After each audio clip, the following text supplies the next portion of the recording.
Tepuk tangan, jangan tepuk tangan. Tepuk tangan. Pemerintahan yang bersih Harus berantas korupsi. Bukan bagi-bagi kursi, bagi-bagi menteri. Melayani seluruh masyarakat bangsa. Itulah tugas memimpin.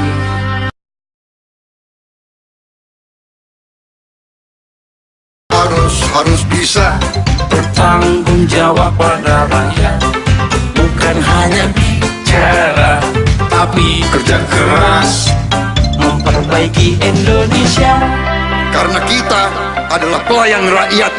Kami akan kerja sangat keras, bekerja siang malam. Tepuk tangan, kekuatan bangsa kita. Bhinneka Tunggal Ika. Bangsa yang berbeda-beda harus bersatu. Indonesia yang kuat dan yang merdeka Adalah milik kita semuanya. Tetapi yang paling penting, Saya ingatkan lagi-lagi jangan mendahului saya memberikan tepuk tangan, gitu ya. Silahkan tepuk tangan. paling penting siapapun presidennya. harus bisa Tanggung jawab pada rakyat.